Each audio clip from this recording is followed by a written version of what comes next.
is our Dharma? What is our quest?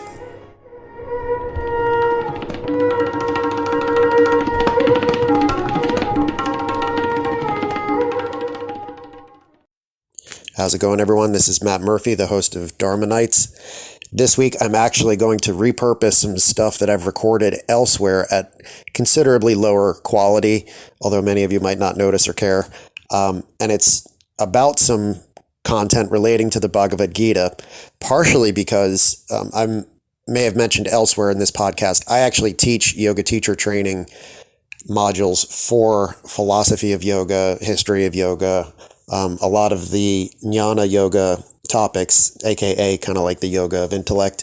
So I've had students who have expressed interest in this material, and I've made some like videos and presentations and things like this elsewhere. But for those who are just kind of subscribed to the podcast, whether they are my students or not, people have expressed interest in this kind of stuff. So I thought I would just give a little bit of a piece of that material that I've made elsewhere. And this particular piece of that puzzle is about some key terms in the Bhagavad Gita that can be kind of confusing or can get lost in translation just a bit. And it's especially helpful for students of like yoga philosophy who want to get to know this better. But it's also, for my money, like very rich and rewarding for just spiritual seekers in general. So hope you enjoy it. Hope you get something out of it, or somewhere in between those two ideas. Thanks.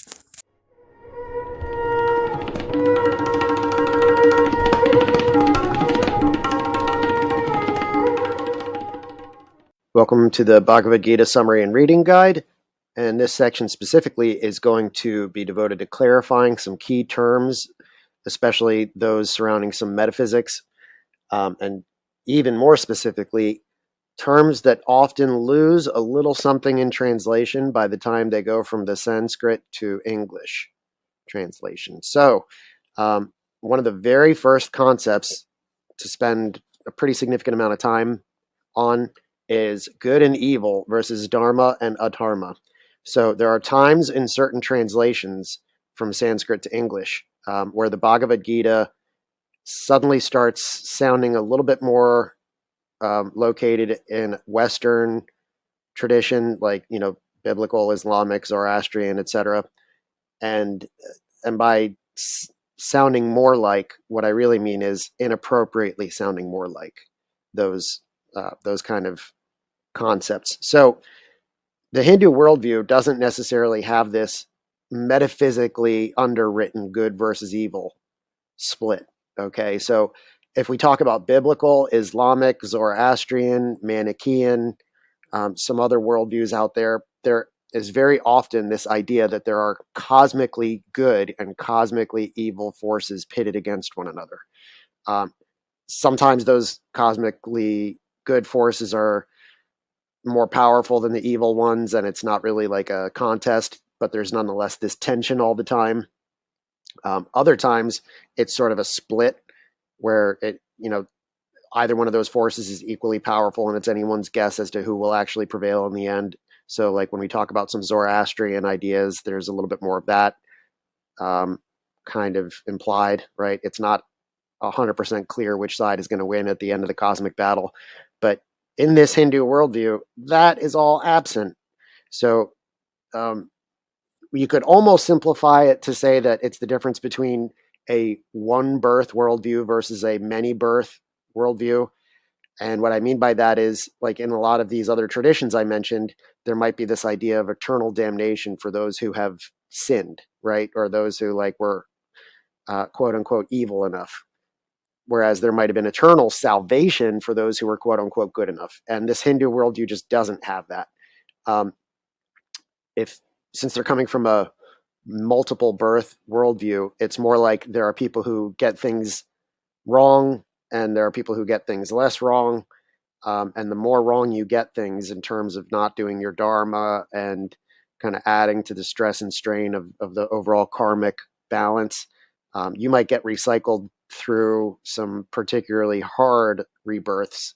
Like, you might end up being born into a life that's much more difficult than you had before, maybe even a lower life form, right? And, in certain views, certain versions of this view, you might spend a certain amount of time in a temporary sort of heaven and a certain amount of time in a temporary sort of hell. And you see some episodes of that in the Mahabharata, for example.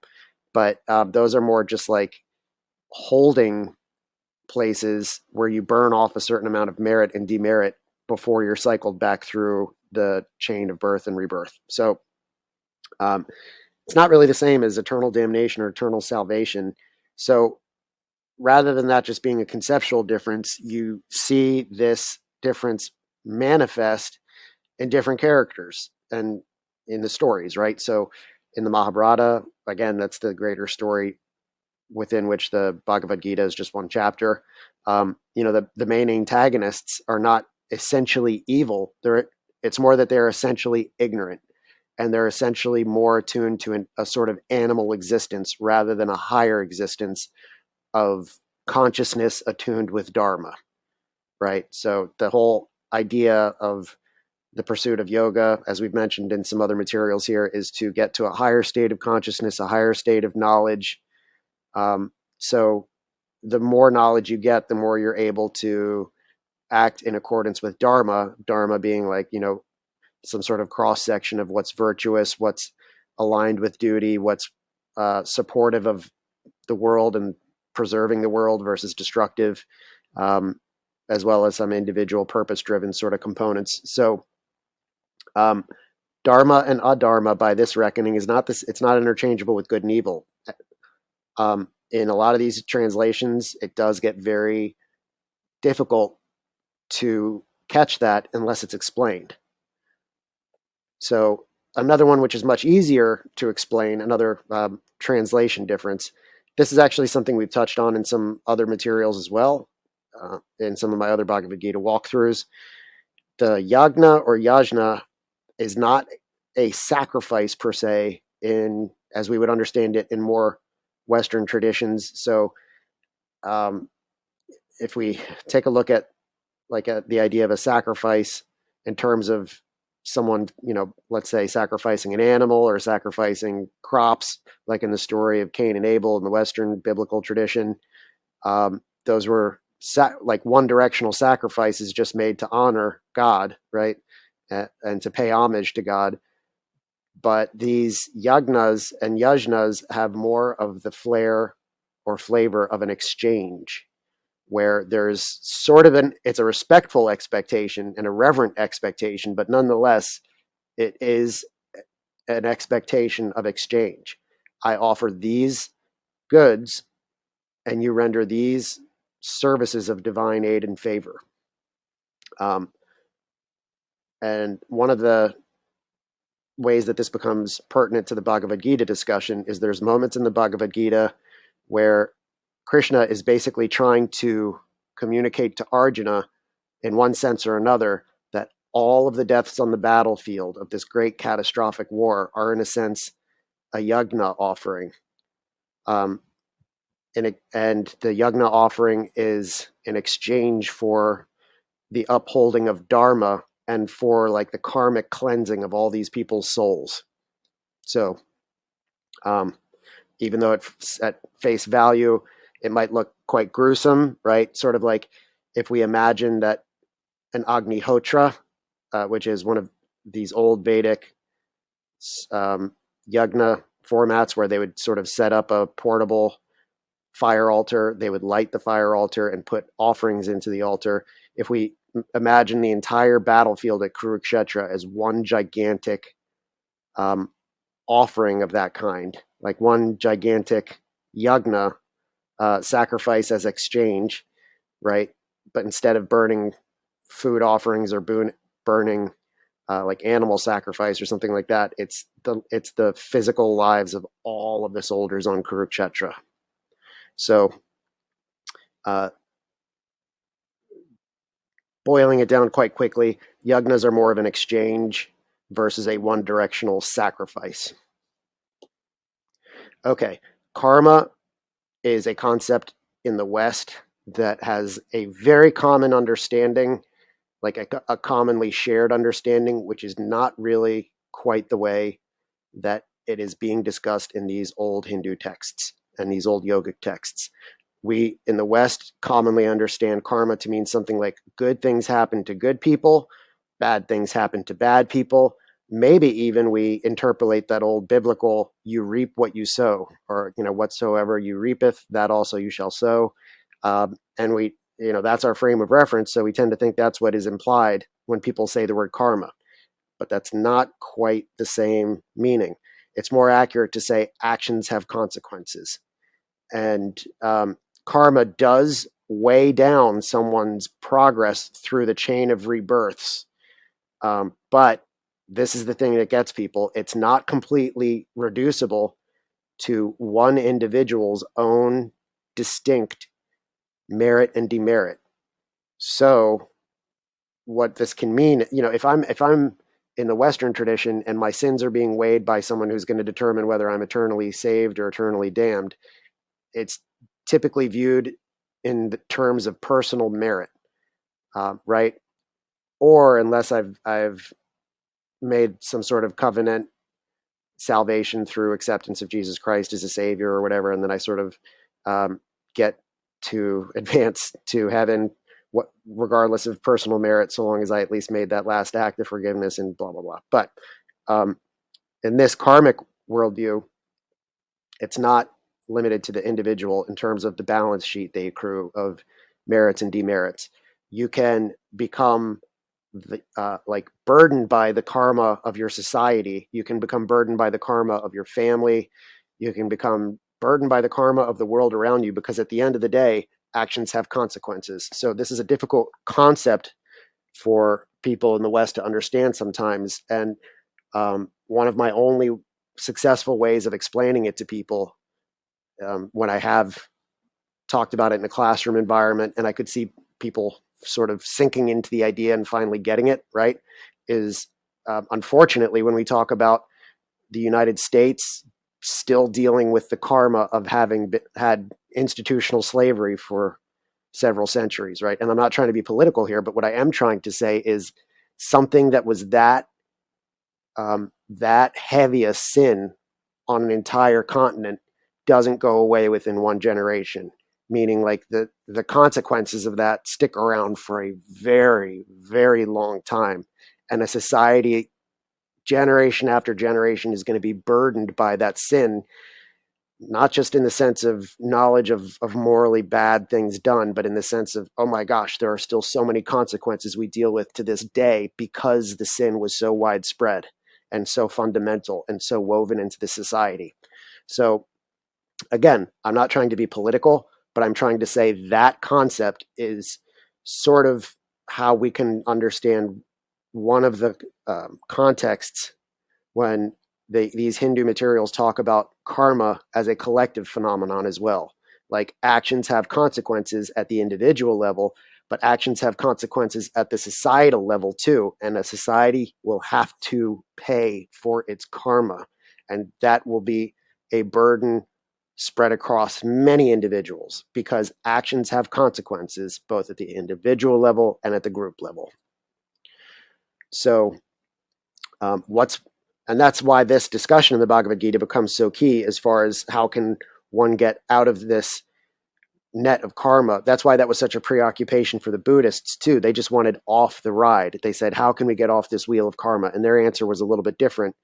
But, one of the Bhagavad Gita's essential answers to how to get, if not completely off the wheel of karma, then at least to kind of converge on a better ascendancy in this line of karma.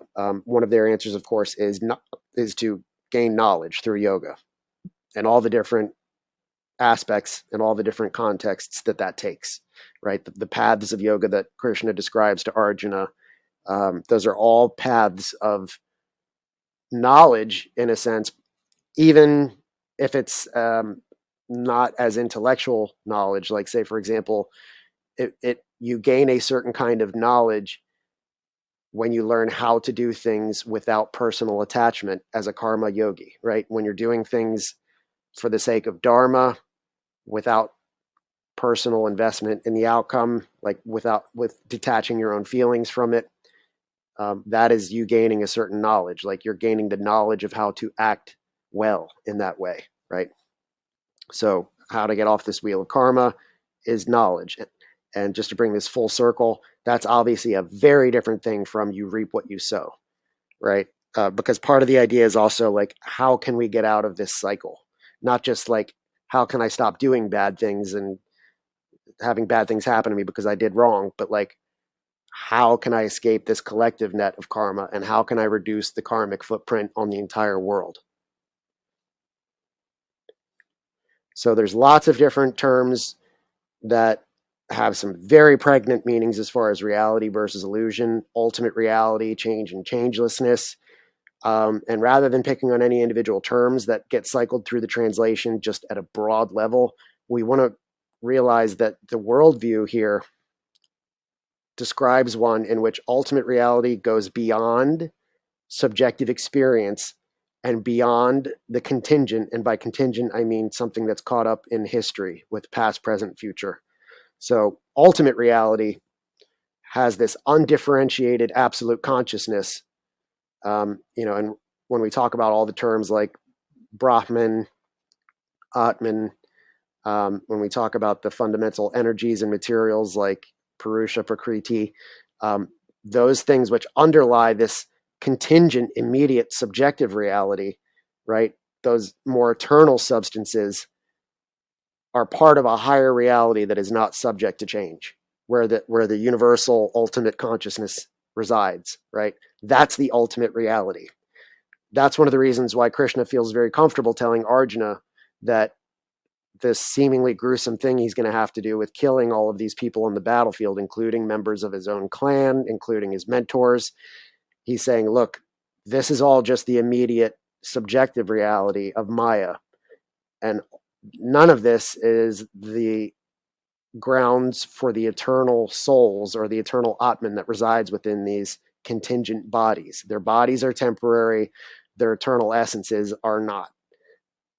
So that does imply that this subjective reality of Maya, one of illusions, is sort of a lower order of reality, and a higher one where this concern with knowledge ends up aligning itself for the yogi and the advancement of the yogi, right? They're going past this contingent world of change to that higher realm of ultimate reality, which is also, of course, a higher mode of consciousness.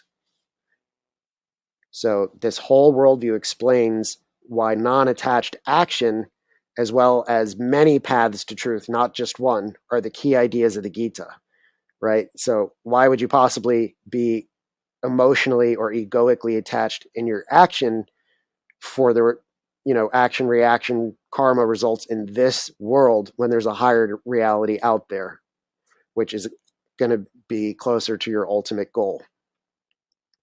And that's why there's more than one path to truth, rather than just like, hey, here's 10 commandments, follow it and you'll be set.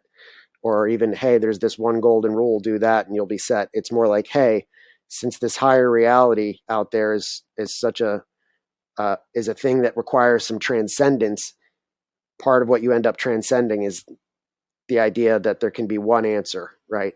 Like there can never just be one answer, because one answer would imply that it could be subjectively experienced, but the ultimate reality that you can experience is beyond your own subjectivity, right?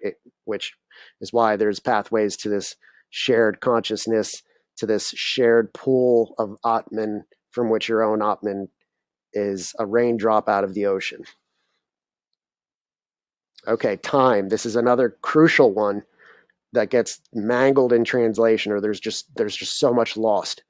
Some translations do a better job than others capturing part of what gets lost here when they describe black time, meaning like when Krishna takes on this sublime form in his divine manifestation, rather than the illusion that he's just this body, like just the body of this person who's a friend with Krishna. When Arjuna says, Krishna, show me your true universal form, and part of Krishna's universal form is that which destroys all things, right?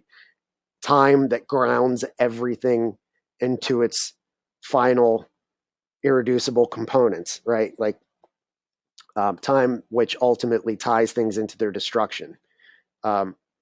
So Kala is kind of a way of describing that destructive terminus of time.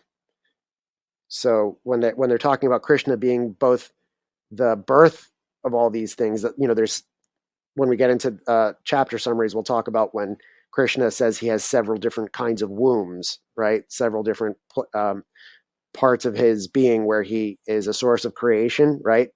But key idea, he's also the end point of destruction, certainly for everyone on the battlefield, but also in many ways for material reality, right? It is through his sort of cosmic digestive tract that reality is fed into.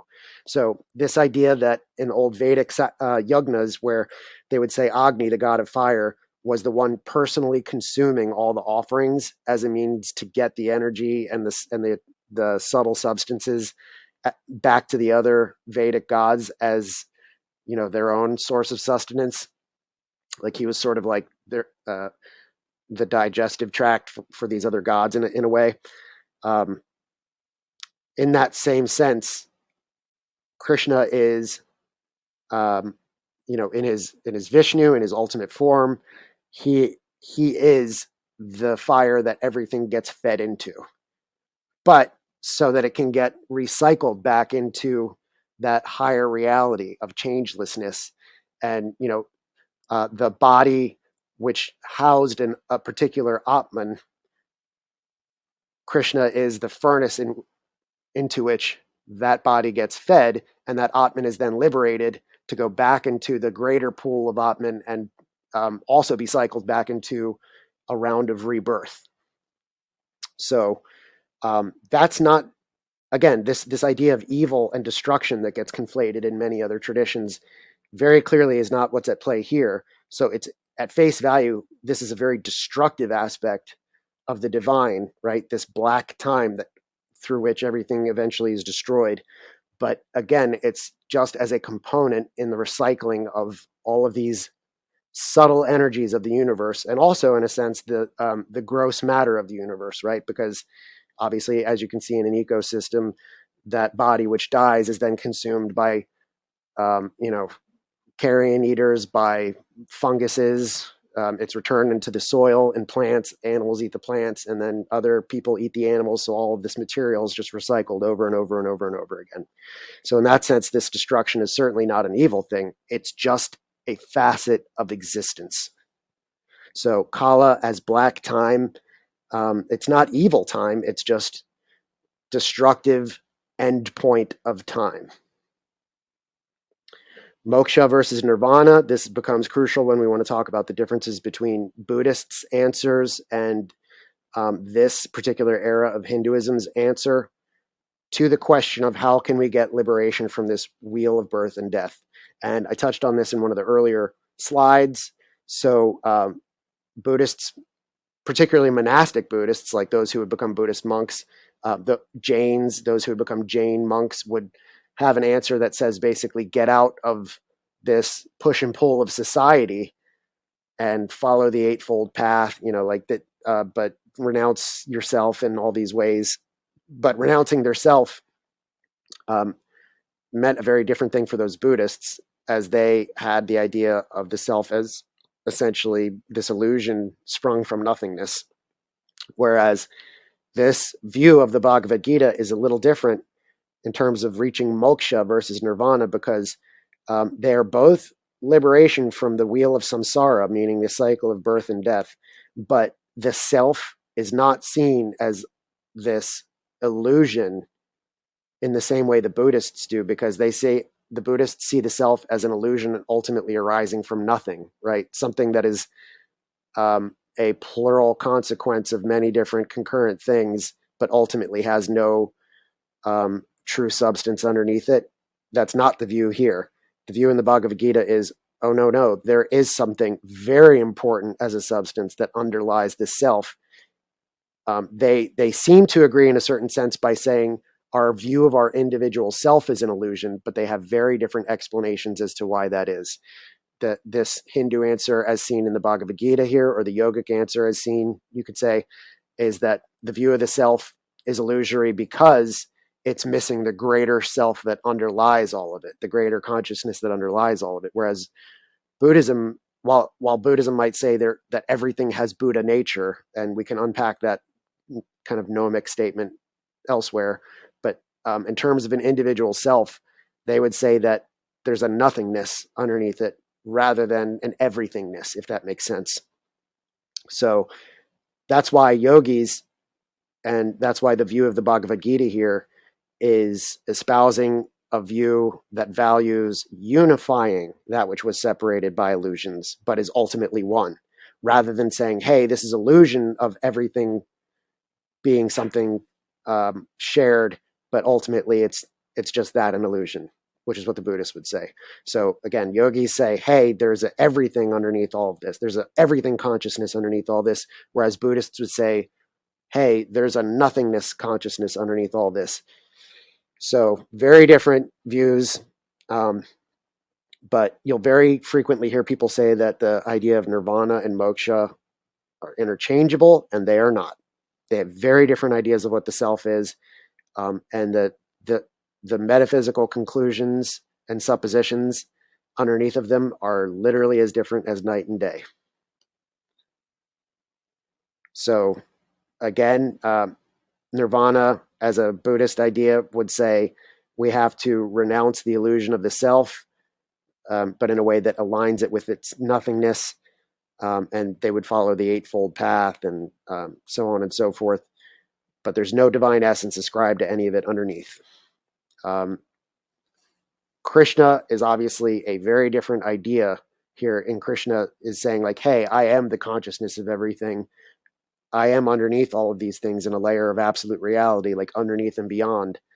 And rather than a sort of nihilistic Buddhist conclusion that says, hey, my great spiritual triumph is I've seen how much of an illusion all this is and there's nothing underneath it, a great spiritual triumph in this Bhagavad Gita tradition, this yogic tradition, would be very different, because it says, hey, I don't discover a nothingness underneath this. I discover the everythingness, and it's beautiful. It has the quote unquote opulence of the absolute, meaning like there's this transcendent beauty that is Krishna, that is, the personality of the Godhead. That's the transcendent reality, and it's a higher reality underneath it, and it's beautiful, and it can be tapped into, and one can align themselves with it by getting past the illusion of their own self. So that's a very different idea. Those are just, for me, the most important terms to disambiguate in my own experiences reading the Bhagavad Gita for many, many years. They are the pieces of concept, sort of deconstruction, that become the most fertile in terms of discussion and understanding the text, particularly when you view it as a process of translation that gets better and better the more these cultures get to know one another, meaning like Western tradition cultures and the cultures that produce these works in Sanskrit, the Indian cultures. And the more these cultures get to know one another, the better the translations become, and the more of these concepts become disambiguated.